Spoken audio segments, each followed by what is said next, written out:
Have you ever wondered what happens when the most powerful person in the world comes face to face with a power infinitely greater?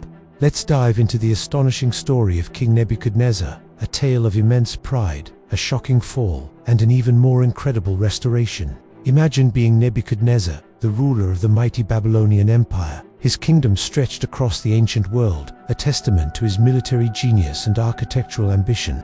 The Hanging Gardens of Babylon, one of the 7 wonders of the ancient world, were built under his command. His palace was a marvel of gold and cedar. Standing on his palace roof, he would look out over the sprawling city, a monument to his own glory. Is not this the great Babylon I have built as the royal residence, by my mighty power and for the glory of my majesty? He would think. Every brick, every canal, every victory was a testament to him. But pride, as we know, often comes before a fall. Nebuchadnezzar had been warned. He had a dream, a vision of a great tree that reached the heavens, providing shelter and food for all. Then, a heavenly messenger commanded that the tree be cut down, leaving only a stump bound with iron and bronze. The prophet Daniel interpreted this chilling dream, explaining that the tree was Nebuchadnezzar himself. He would be driven from his throne and live like a wild animal until he acknowledged that the Most High God is sovereign over all kingdoms on earth. For a year, life went on as usual. The king likely dismissed the warning, lost in the day-to-day administration of his vast empire. But the prophecy hung in the air. Then, one day, as he was boasting about his own accomplishments, the voice from his dream echoed in reality. "This is what is decreed for you, King Nebuchadnezzar.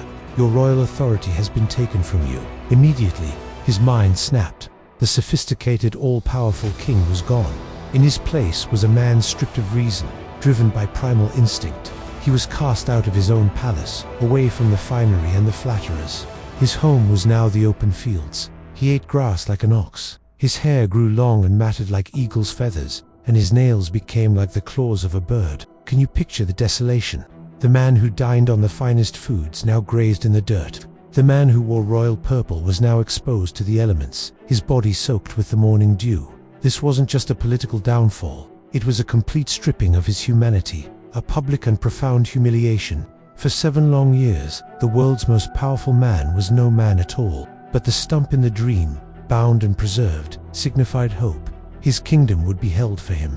The 7 years were a period of humbling, not permanent destruction. Finally, at the end of that time, something shifted. Nebuchadnezzar, in his animalistic state, did something he hadn't done in years. He looked up. He raised his eyes toward heaven. In that simple act of looking up, his sanity was restored, and with his reason came a profound understanding. The pride was gone, replaced by a deep, genuine humility. He praised and honored the Most High God. He finally understood. His power, his kingdom, his very life, it was all a gift. It wasn't his own might that built Babylon.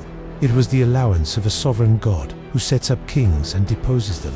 His restoration was as dramatic as his fall. His advisors and nobles, who had witnessed his madness, now sought him out. He was reinstated to his throne, but he was a changed man. His kingdom became even greater than before, but his perspective was forever altered. He was no longer ruling for his own glory, but with a newfound reverence for the true King of the universe. His final decree wasn't about a military victory or a new building project. It was a declaration of praise, telling the whole world about the power and justice of the God who had humbled and then restored him. Nebuchadnezzar's story serves as a timeless reminder about the nature of power and the importance of humility. It shows that no one is beyond the reach of grace, and that sometimes we have to be brought to our lowest point to finally look up and see what truly matters. Thanks for watching, and if this story resonated with you, don't forget to like and subscribe for more deep dives into history and faith. See you next time.